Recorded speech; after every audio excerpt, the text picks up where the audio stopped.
Welcome to episode 39 of Super States, Practices of Transformation with me, your host, Joshua Peters. Super States explores the crossroad of trance states with personal or professional development. And in every episode, we talk to world-class experts, industry leaders, revolutionary thinkers, people who share with us the latest information and tools along with their personal stories that inspire us on our journey. Make sure to subscribe to this podcast through your favorite podcast host, or you can subscribe on YouTube. That way you can stay up to date with new episodes. And if you enjoy this show, please give me a 5-star review. That's the best way to help the show grow, and I would really appreciate it. This week, I have a very special guest, Chava Curland. Chava is a filmmaker, an artist, a yoga teacher, and my amazing life partner. Chava is my co-host on the show today as we share the different tools and rituals that we've used to transform our marriage into one of deep connection and support. So go grab your partner, sit back, and tune into the art of connection. Practical tools for transforming your relationship with Chava Curland. Welcome to Super States. I am here with a very special guest today. I'd like to introduce you to a special person in my life, Chava Curland. Welcome to the show, Chava. Thanks, Joshua. It's glad to be here from all the way across the other side of the house. So obviously this is a little different show than normal because Chava is here with me in the studio today, which is in my home office. And Chava and I are intimately connected because she is my life partner and my wife and my best friend. Aww. Right back at you. So today we are talking about transforming your relationship and conversation. Chava, why don't you share with us how we met? Oh, I love this story. I like to tell people that we met love at first gaze, not love at first sight. So back in we had met briefly in 2012, but in 2013, we both attended an event which we now go to regularly called Sacred Fire Circle, which is a alchemical magic and trance event. Like, it really was my first primer in how to move into trance. I had been a few years before you had gone to this event. And I remember being interested, being like, he's got a cool energy, he's interesting. But I also remembered at the time I was 24 and you were 42. And so there was a little bit of a hesitancy of like, oh, would he be interested? I don't know. That sort of whiffle waffling. And then during the ceremony, there's a moment in this ceremony where there's two fires. There's a big central alchemical fire, and then there's a smaller fire where it's called Mama Root, and oftentimes people sit there to meditate or have some tea or whatever. And it was, late into the night, and I felt this urge to go over and see if the tea was ready. And I remember I sat down, I had my cup of tea, and I look up, and right across the fire is you. That's right. And we locked eyes. And we didn't say anything, but we both made this conscious choice to put our cups down. And we just were there, looking at each other. And all the time in the world and no time at all went by. It was like I was seeing into the essence of you. Like, we were seeing each other spirit to spirit. And I couldn't tell you how much time passed. It felt like maybe 30 minutes or something with the number of songs that people had sung. But that was just so powerful. It felt like lifetimes. Lifetimes, exactly. We traveled and journeyed through lifetimes. And so I gave you a hug afterwards, and we didn't really say much in the ceremony itself. We just sort of kept doing what we were there to do. And the next day, we were sitting before lunch, and I asked you, how was last night for you?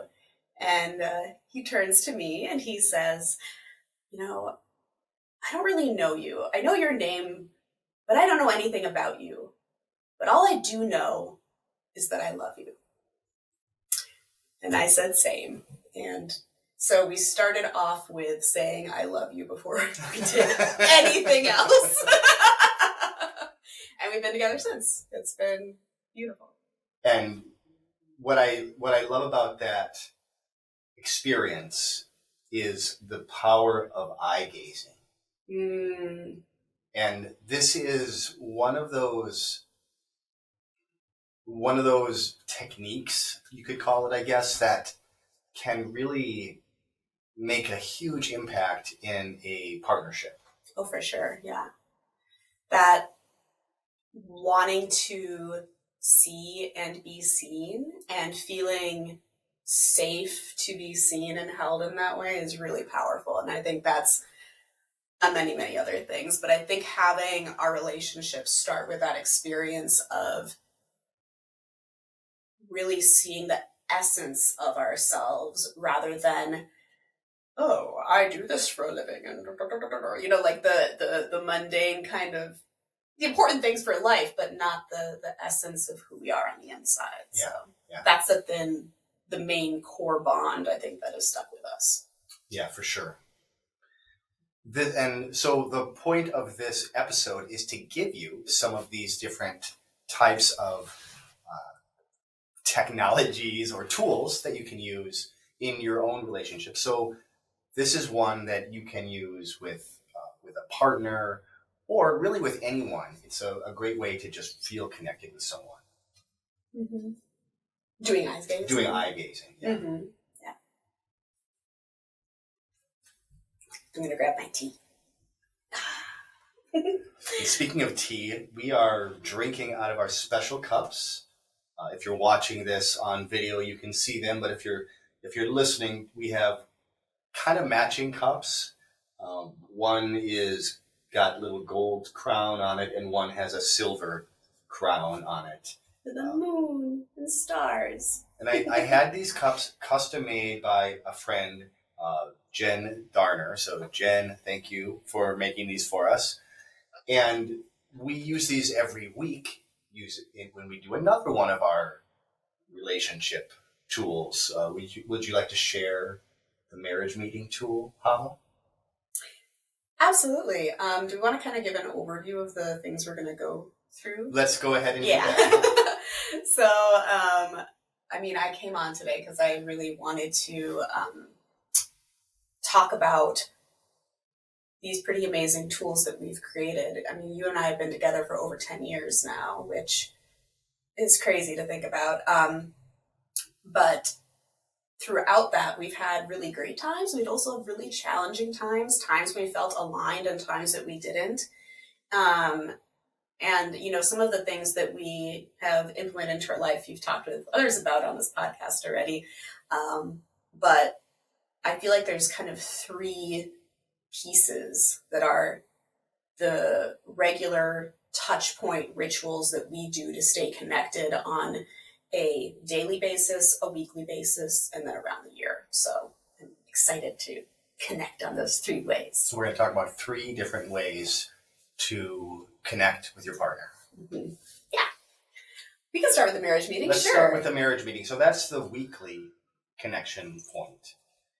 And this is we didn't actually create this. This is just something that we picked up from a book called, I believe, The Marriage Meeting. And if you're in, I'll put a link in it because it's a really great book and it has a lot of great ideas on how to implement a marriage meeting. But a marriage meeting is really pretty simple. It's made up of 4 pieces. The first one is speaking to each other, sharing what we are, how do we put it? The things that we appreciate about each other. Mm-hmm. And when you do this, so when you're doing all four of these different elements, we take turns speaking. And when the first person is speaking, the other person simply listens.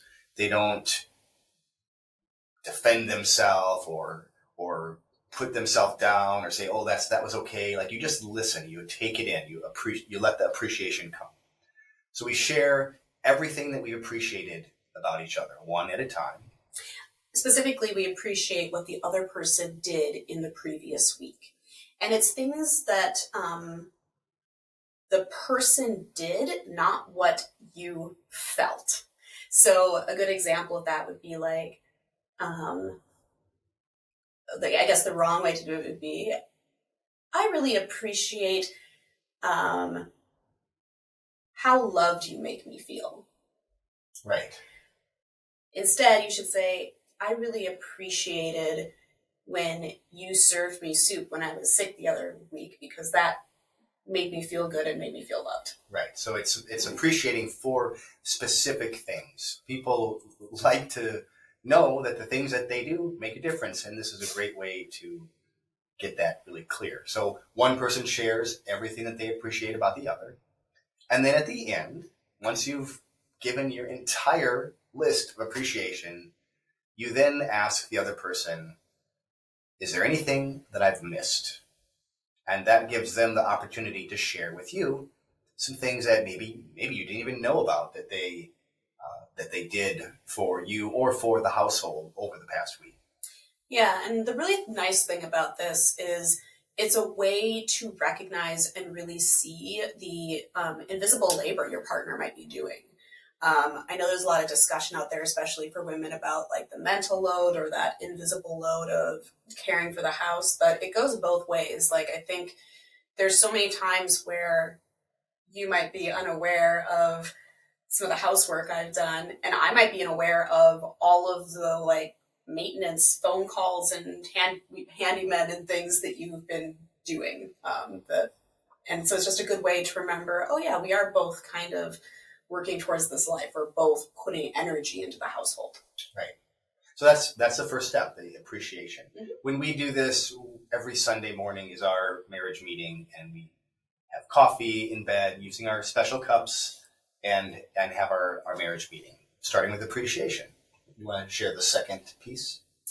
The second piece isn't terribly exciting. It's chores. And so it's not meant to be super laborious. You don't want to list every single thing you need to do for the year. It's, okay, what is priority this week or sometimes that day? A lot of times Sundays are our day at the house where we are resetting for the coming week. It's like, oh, okay, yeah, we need to do the grocery shopping. Yeah, we need to, fix this thing. Or, oh, remember, we have this coming up later, so we need to do this. And it's a way, if you do it regularly each week, it makes it so you're really on the same page with each other's calendar.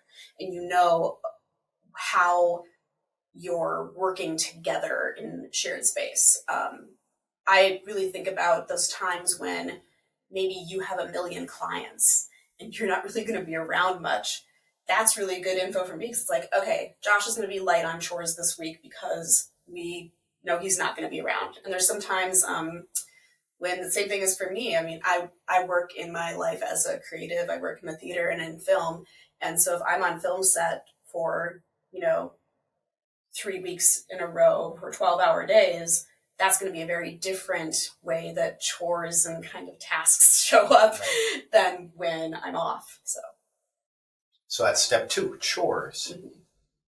That one, for us, it tends to be collaborative and not necessarily each of us stating what's important about a particular chore.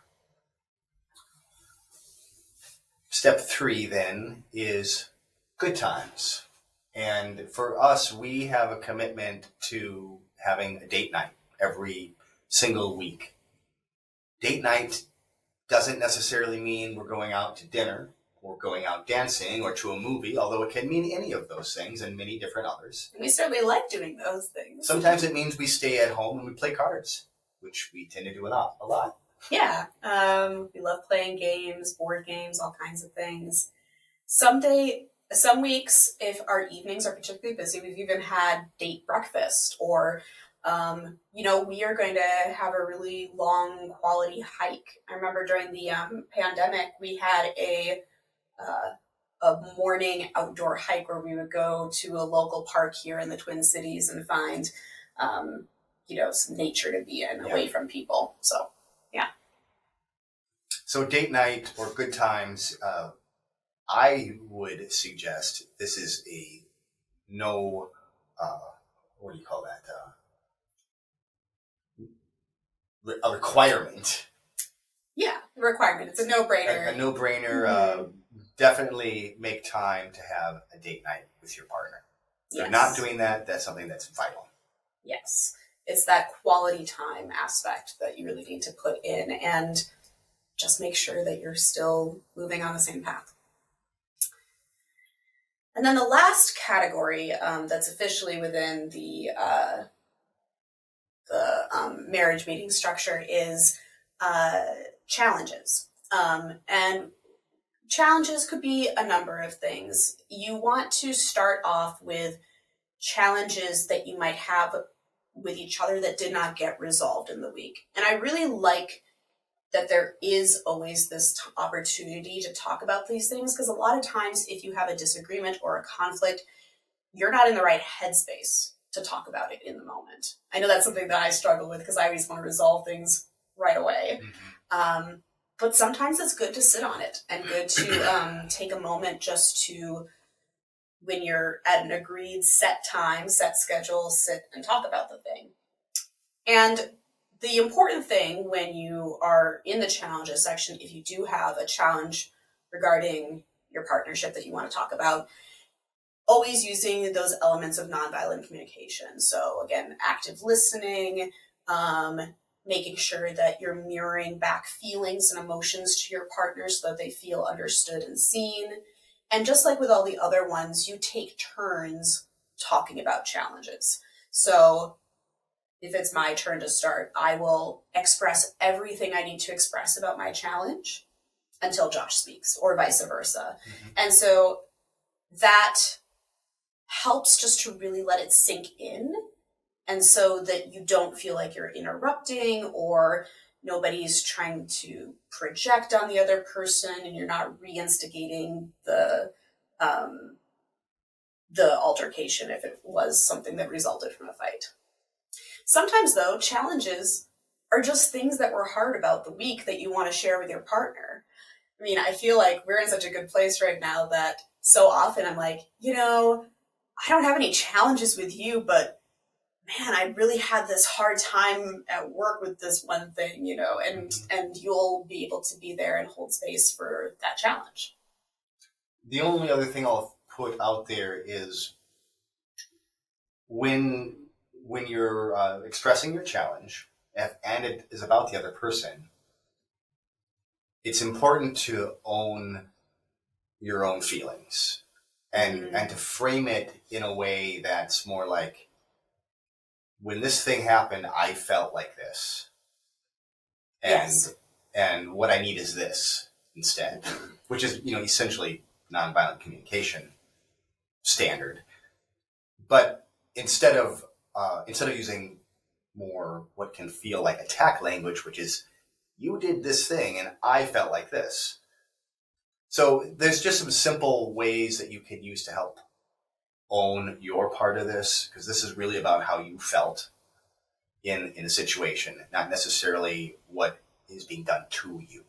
If that makes sense. Absolutely. And for those who might be unfamiliar with the official structure for nonviolent communication, you basically say, when XYZ happened, I felt blank because it got in the way, or I needed instead this.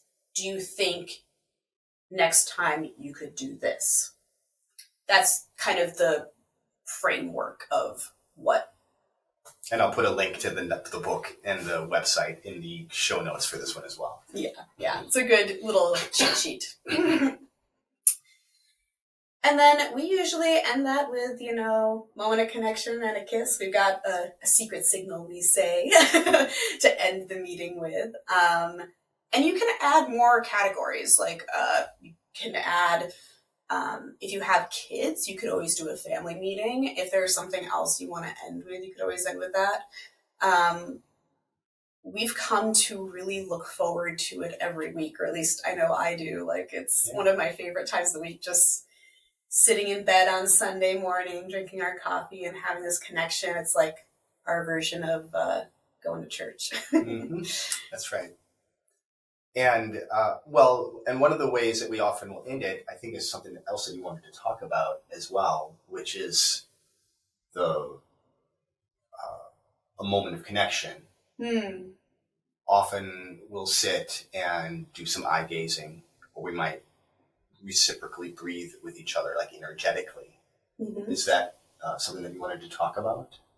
Absolutely, yeah. Why don't you talk about it? I don't know if you've mentioned tantric breath or cyclical breathing on the podcast yet. We have. There has been a couple of guests who have talked about it, but I'll bring it up again because it's a really powerful and simple way to find connection with a partner. And it can be done in a couple of different ways. Simplest way would be sitting cross-legged, facing each other, eye gazing, and one partner breathes in, the other partner breathes out. So you're breathing kind of in and out. Not necessarily each other's breaths, but energetically you're doing that. Mm-hmm. As you do this, there's other things you can do. You can imagine energy flowing between the two of you in a cycle from the top of coming in through the top of one person's head, down back out through your genitals, and then back up again, and just cycling. Again, you can just kind of be breathing back and forth. Mm-hmm. What's your favorite way? My favorite way. Of energetically breathing. I mean, I love it when we're intimate and we do that breath work. I think that one thing that can be really nice, especially if you're doing this in a non-sexual context, is to have hands. So one is the giving hand and one's the receiving. And so... Describe it for people that aren't watching. So I have, Josh and I have our hands out right now. I have, actually, both your hands should be underneath. He's got his hands underneath mine, palms facing each other. So my palms are on top of his palms. In this situation, he would be receiving. So every time I exhale, he's receiving the energy through his palms, and then he'll cycle it out of the top of his head. And then he'll exhale towards my head, and then I will, again, send the energy down my arms. It's the same thing, except rather than going through the groin, you're going through the hands. And you can choose who's, the giver or the receiver in terms of that energy breath work, who's starting the inhale or the exhale. I mean, with you, I like sitting on your lap and doing this, whether we're, again, in bed together or just if I'm having a rough day and I need to connect with you, just sitting in a chair with you for, 2 minutes. It really grounds and connects us, especially if we haven't seen each other for a while. I feel like those moments of meaningful connection, rather than just sort of existing in space together, are so important. And I think that a lot of times we get robbed of those in our modern society. In some ways, I think of slowing down. It's really about becoming present. It's in many ways a meditation. And the meditation is about finding your breath and just getting in the moment. So this is doing that with your partner. And it doesn't have to be for a long time. In fact, most of the time, we do that for a couple of minutes, and we're typically done. Yeah. Well, and I think it's a great way also... Well, okay. Let me rephrase it. There's many things that it does. I know that we started really doing it together because at the time, we were having some troubles with our sex life. And in particular, me feeling safe in being intimate, period. Being able to let go of control and being able to feel free in my body and to trust you. Not that I didn't trust you, mm-hmm. but I think that's a common thing especially for a lot of women, is that we don't fully trust that our partner is going to give us pleasure, or is going to hold our pleasure as sacred, or is going to care for us after the experience is over. But okay, might be like, okay, we're done, bye, I think that and then there's also the pressure of like wanting to do things right, making sure that your needs are being met. And for a while we were just both so in our head. And all of those same things were going through my head too. Exactly. So both of us were just in our head and not in our bodies enjoying being intimate with each other. And it was causing a lot of strife in our relationship in lots of different ways. Yeah, it carried over into everything, into like emotional tension, in just trust in general in our relationship. Like, remember the fights we used to have over the correct way to load the dishwasher? And things are like, oh, we can't accept that there are two valid ways to do things. So it's, I think that when we started doing this breath work, it was about us connecting physically and energetically in a way that did not have the expectation of it leading to sex, of there not being the pressure of this has to be a sexual experience, or this has to lead to something. The other thing that's interesting is, since we started doing this, I mean, you and I both read so many self-help books. We just love reading about self-help and spirituality and how to optimize the human experience in many, many different ways. And I'm reading the Nagoski burnout book. They talk about how just holding a person as a hug is a way to relieve stress. Mm-hmm. Just breathing with a person is a huge way to self-regulate and prevent burnout. Mm-hmm. And I think about how much more emotionally level and stable and content we are when we make time for those meaningful physical contacts. Yeah. I mean, isn't it something like, in children, they need to be, touched with love, 8 times a day or something like that, or 8 hugs a day, I think people talk about. But if you sit with somebody, physically connecting for more than 30 seconds, you're getting those benefits of relieving your nervous system. Right. You get endorphins and different chemicals to flow through you in ways that helps you feel good. Yeah, and making all those great bonds that you want to make with your intimate partner. Mm-hmm. And I laugh because the whole time we've been sitting here, our knees are touching. Yeah. So even in little moments like this, we're doing that. We'll often sit, even if we're sitting on the couch, our feet will be touching, or part of us will be in connection with the other person. Yeah, or as we're falling asleep, we don't necessarily fall asleep cuddling, but our feet always touch. Well, so, I mean, that's a daily thing you could do, or a thing you could do once in a while, is doing that, seated breath work. I think we should also talk about what we do at dinner. Yeah, I think so. Why don't you share that one? So this kind of, partially came out of the marriage meeting as a variation of that, but really it came out of the fact that I was sick of hearing the question, how is your day? Because this is what happens. If you sit at the dinner table and you're lucky enough to have undivided time with your partner or your family, and nobody's looking at their phone, and they're all there and they're all about to eat, this is what happens. How was your day? Fine. How was your day? Fine. Crickets. And that's what happens. It's like complete end of interaction. And then you eat as fast as you can and you go off and do your own thing. So, again, I don't remember when we started incorporating this, but we started, instead of asking, how is your day, we were going to ask 3 questions, or, 3 ways of talking that would help engage our conversation in a way where we still, got the answer to the question, how was our day? But it was more than that. It opened the room for more discussion. It's a deeper answer. And part of what inspired me when we created this is it made me think of, back when I was in college, I went to the National Theatre Institute, and there was a set designer there named Skip Mercier, who unfortunately has passed on. He was a wonderful teacher, and he would start off every single class with us asking questions that triggered our creative brains. So he would ask, what was the truest thing you saw today? What was the darkest, the lightest? What was the reddest thing you saw today? And so all week it would like turn on our awareness of visually seeing the world around us and thinking emotionally about the world rather than just, the schedule we were keeping.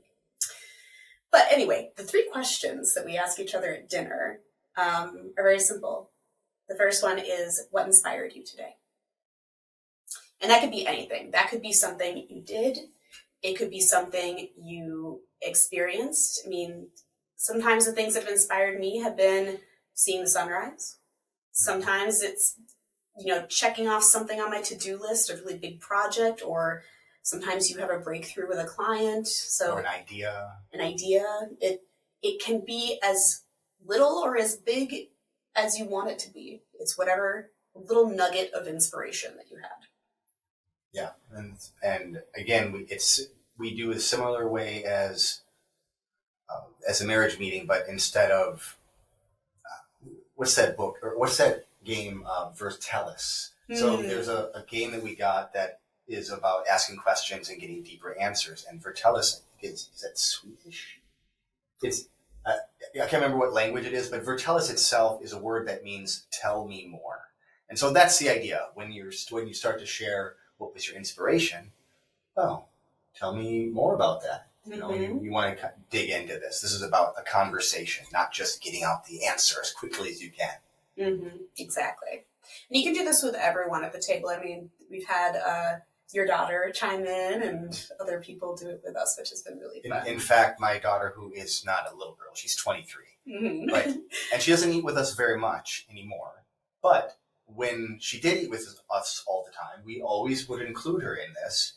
And now when she does, she's the first one to share what her inspiration was in the day. So it really made an impact with her as well. Yeah, it sure did. The second piece, or the second question, is a challenge. And we prefer to use the word challenge as opposed to problem because I think that this is my personal opinion, I think people complain a lot about things that sometimes are within their control and sometimes are without their control. But regardless of what you're frustrated with it or grappling with, it's just a challenge to work with, work around, work towards. So that could be, again, as little or as big as it wants to be. A lot of times for me, because I do keep such a weird schedule, a lot of times a challenge would be, did I get enough sleep? Am I physically healthy? Maybe a challenge is something interpersonal with somebody else. This coworker did this one thing, or gosh, I just really can't figure out what's happening with this project. It could be any number of things. And again, tell me more. This isn't about fixing their problem or solving their challenge. It's just about being there and hearing how everyone's day went, ultimately. And then the last piece, there's so much research about how important this is, but ending with gratitude. And there's definitely been times where it's been really hard for me to find something that I've been grateful for. But having that moment of gratitude, even if it's, I'm grateful that I get to sit here with you right now. I'm grateful that you brought home this food or that you cooked this food. I'm grateful, for love and health. It could be anything, just any one little thing you're grateful for. So to recap those 3 things, what is your inspiration? What was your challenge? And what are you grateful for? This makes a really good icebreaker, too, if you have a group setting. You want to limit it to one sentence, so it's more kind of just to get to know you. But I think it really encourages people to go a little deeper and be a little bit more reflective rather than masking it with, oh, I'm fine. Yeah. Is that all of the tools that we're going to be bringing forward? The last one, I guess we don't talk about a ton, But I was going to say it's our quarterly meeting. Oh, that's right. Yeah. Okay. Yeah. So this is something we have been doing, I don't know, 4 years or so? Yeah, 4 or 5 Something years. like that. Maybe 5 years. And we don't always get this in every quarter. But what we attempt to do is to have call it a retreat. Either we go to, my family has a cabin, so a lot of times we'll go spend a weekend at the cabin. There are some Airbnbs that we really love to go that are kind of off in the wilderness that we go to sometimes. But it doesn't have to be that. It can also be done at home. It doesn't even really matter. The point is to take time every quarter to just connect. And one of the things that we typically do is we will set goals for ourselves, but also for our partnership. And those will kind of be like yearly goals that we set together, and then we check in on them throughout the quarters. Mm-hmm. I think the other piece of it, it's both like an extended marriage meeting, but I think of it also as an extended date night because I think that it can be really challenging just to have time to be present with your partner when you're dealing with the modern, fast-paced lifestyle that we're in. And especially if you're somebody who has, multiple kids or more than multi-family household, things get busy very, very quickly, and it's hard to have private time with that person. And so being able to prioritize setting aside a whole day. It's great if you can do a weekend, but like a whole day where you don't have to be responsible for anybody else. Maybe you can ask somebody to watch the kids. You don't have to be beholden to a job that day or whatever. It's one day where you can just be connected with your partner. And maybe you talk about goals and things, or maybe you just lie in bed and eat crackers or, watch your favorite show together. Or it's funny, we talk about our favorite pastime is just bantering.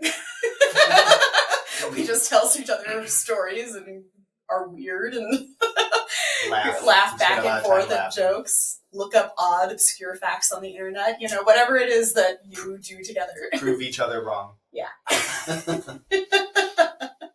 So just like a creative brain needs space and time to kind of be in flow and not have a particular task to be on in order to be optimal, in order to get into flow, I think the same thing happens in a relationship. You need unstructured time to just be in flow together. Yeah, love it. Mm-hmm. So we have basically something for a daily use. That's the dinner questions, or the meditation, or the eye gazing meditation. Then there's the weekly marriage meeting with the 4 questions, and then the quarterly extended marriage meeting / date night. Mm-hmm. Exactly. And I just, I guess what I want to express out there is you and I have had so many good conversations together. But I think we also, in watching, some of our friendships and other people we've seen in relation, sometimes go through some really challenging and sad things. I think that it's easy to get trapped in thinking false things about your partner. And what I mean by that is, oh my gosh, I can't share these things with them because they'll judge me for this. Or, so-and-so would never get on board with doing these things. Making these preemptive judgments around trying something before offering it out there and giving the benefit of the doubt. And I just want to circle back to a section when we're talking about, some of the intimacy issues we had. I know for me, that was me. I didn't want to burden you with some of my worries. I was supposed to be in control of everything, and I was supposed to, not need to rely on anybody else, hyper independent, hyper aware all the time. But in by having these structured bits where not only you get to connect, but you get to build in vulnerability to your relationship, over time, that has made us able to share things in just a really deep way and share really dark things about our inner life that I never thought I would share with another person. And I'm sure the same is for you. And in the end, really bonded us.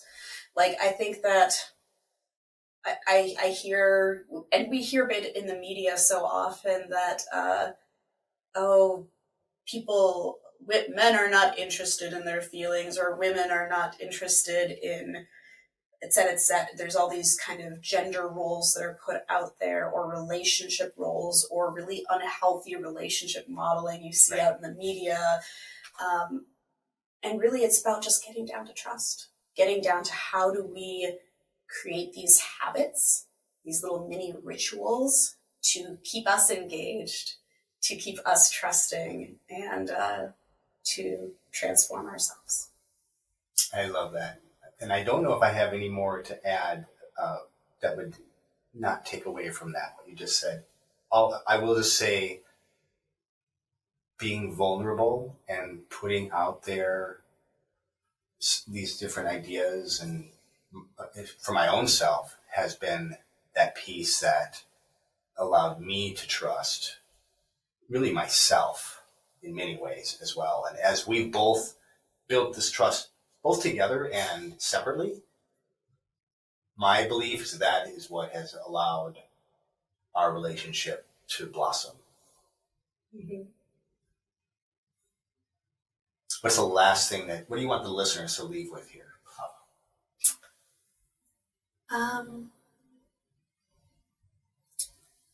I want the listeners to leave with knowing that no matter who they're interacting with, whether they're single or in partnership, whether they're thinking about these tools for a romantic partner or friendship, or with a child, that remember in the back of it, it's all about us connecting to that little inner spark. It's about us connecting to that little fragment of, humanity, divinity, spirit, whatever you want to call it, that exists in all of us, and remembering that we are connected. Chava, when you're not being asked and interviewed about relationships, what do you do? Great question.